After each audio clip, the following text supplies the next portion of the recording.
ஓம் நமச்சிவாய சிவாய நம. அனைத்து தமிழ் உள்ளங்களுக்கும் கனிவான வணக்கங்கள்.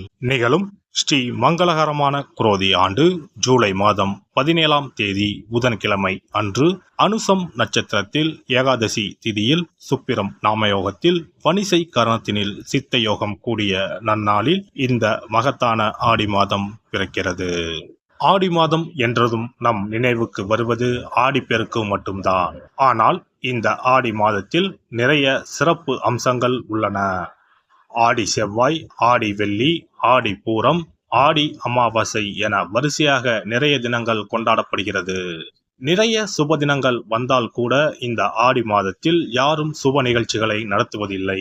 திருமணம் மற்றும் வளைகாப்பு போன்ற சுப நிகழ்ச்சிகளை இந்த மாதத்தில் வைப்பதில்லை. புதுமண தம்பதிகளையும் இந்த மாதத்தில் பிரித்து வைப்பது உண்டு. இந்த ஆடிப்பெருக்கு திருவிழாவின் போது புதுமண தம்பதிகள் புதிய மஞ்சள் கயிறுகளை மாற்றிக்கொள்வார்கள். இந்து ஜோதிடத்தின்படி ஆடி மாதம் ஒரு அசுபமான மாதமாக பார்க்கப்படுகிறது.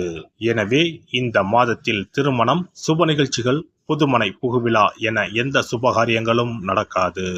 இந்த ஆடி மாதத்தை ஒரு சூன்ய மாதம் என்றும் கூறுவார்கள்.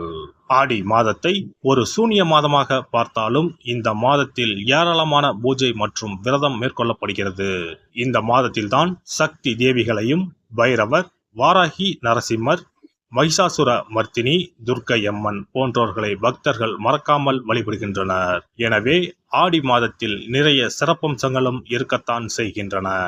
ஆடி மாத கிரகநிலை என எடுத்துக்கொண்டால் ரிஷபத்தில் குருவும் செவ்வாயும், கடகத்தில் புதன், சுக்கிரன், சூரியனும், கன்னியில் கேது பகவானும், கும்பத்தில் சனியும், மீனத்தில் ராகு பகவானும் உள்ளனர். இம்மாத கிரக பெயர்ச்சி என பார்த்தால் ஆடி மாதம் 3ஆம் தேதி புதன் பகவானும் 15ஆம் தேதி சுக்கிர பகவானும் இடப்பெயர்ச்சி ஆகின்றனர். அதைத் தொடர்ந்து 20ஆம் தேதி புதன் பகவான் வக்கிரம் அடைகிறார். ஆக புதனும் சனியும் இம்மாதம் வக்கரத்தில் சஞ்சாரம் செய்கின்றனர். இந்த கிரக அமைப்பினால் உங்கள் வாழ்வில் உண்டாகும் சுப மற்றும் அசுப பலன்கள் என்ன என்பதனை பற்றி காண்போம்.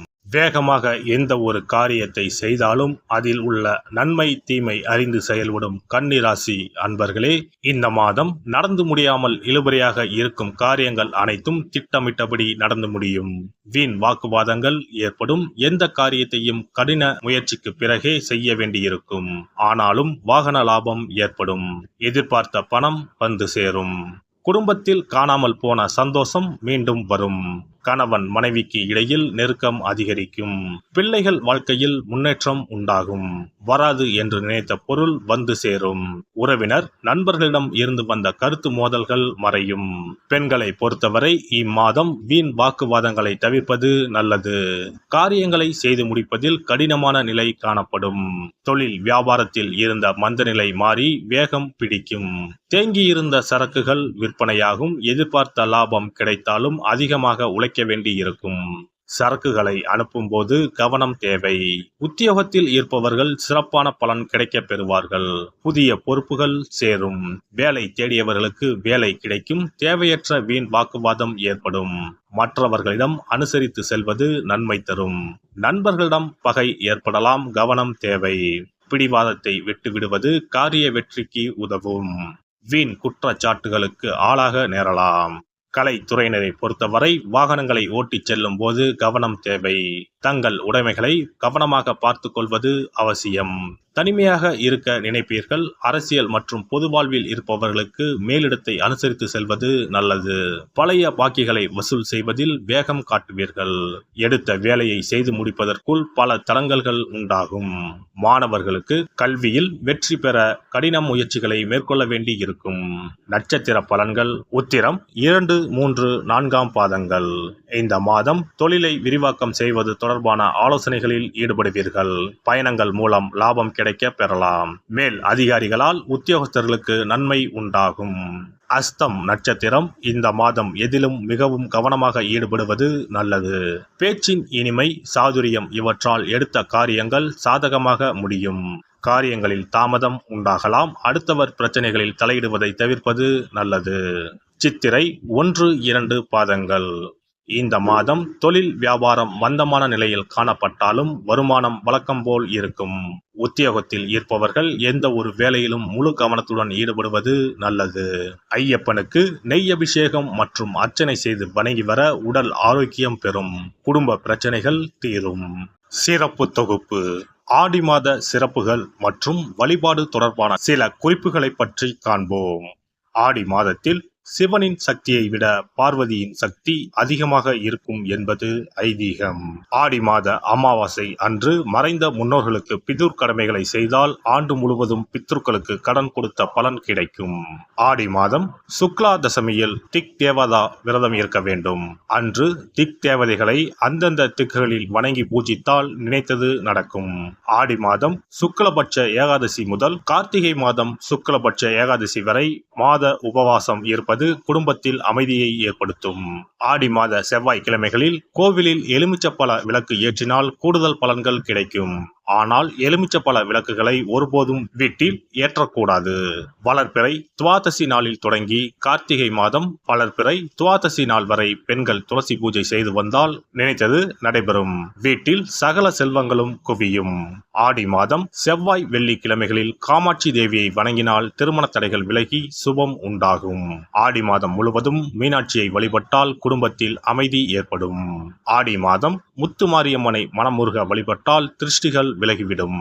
ஆடி மாதம் சுக்ல துவாதசியில் மகா விஷ்ணுவை நினைத்து விரதம் இருந்தால் செல்வம் பெருகும். ஆடி மாதம் சுக்லபட்ச ஏகாதசி தினத்தன்று அன்னதானம் செய்தால் சகல பாக்கியங்களும் கிடைக்கும். இம்மாதம் ஏகாதசி துவாதசி நாட்களில் அரச மரத்தை சுற்றி வந்து வழிபட்டால் வாழ்வில் மகிழ்ச்சி உண்டாகும். ஆடி மாத வெள்ளிக்கிழமைகளில் மகாலட்சுமியை வழிபட்டால் வீட்டில் செல்வம் சேரும். இம்மாதம் ஏதாவது ஒரு வெள்ளிக்கிழமை அம்மனை ஆவாகனம் செய்து வீட்டுக்கு வரவழைத்து வழிபடுவது சிறப்பை தரும். ஆடி மாதம் குத்து விளக்கை லட்சுமியாக பாவித்து அலங்கரித்து வழிபடுதல் வேண்டும். ஆடி மாதம் அம்மனுக்கு பால் பாயசம் சர்க்கரை பொங்கல் வைத்து வணங்குதல் வேண்டும். அம்மனை வழிபடும் போது மறக்காமல் லலிதா சகஸ்ரநாமம் சொல்ல வேண்டும்.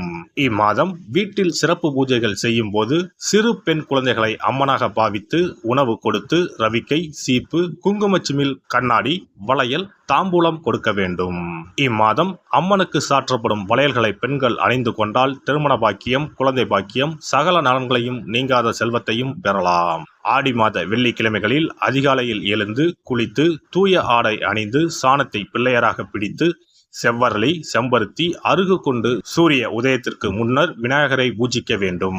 வாழை இலை மீது நெல்லை பரப்பி அதன் மீது கொழுக்கட்டை வைத்து விநாயகரை வழிபட செல்வம் கொளிக்கும். ஆடி பௌர்ணமி அன்று சிவபெருமானுக்கு திரட்டுப்பால் அபிஷேகம் செய்து கருப்பு பட்டாடை 100 முத்துக்கள் கோர்த்த மணிமாலை கரு ஊமத்தம் பூ மாலை அணிவித்து மூங்கில் அரிசி பாயாசம் படைத்து வழிபட்டால் எப்பேற்பட்ட பகையும் விலகும். பொதுவாகவே வெள்ளிக்கிழமைகள் அம்பாளுக்குரிய சிறந்த நாட்களாகும்.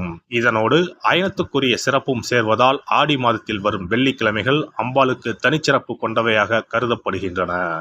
எல்லாம் வல்ல இறையருளால் நீங்களும் உங்கள் அன்பு குடும்பமும் உடல் நலம் நீலாயுள் நிறை செல்வம் உயர் புகழ் மெய்ஞானம் ஓங்கி வாழ்க வளமுடன். இந்த வீடியோ பதிவு உங்களுக்கு பிடித்திருந்தால் லைக் பண்ணுங்க, கமெண்ட் பண்ணுங்க, ஷேர் பண்ணுங்க, மறக்காம சப்ஸ்கிரைப் பண்ணுங்க, பக்கத்துல இருக்கிற பெல் பட்டனை கிளிக் பண்ணுங்க. நன்றி, வணக்கம். ஓம் நமச்சிவாய. சிவாய நம.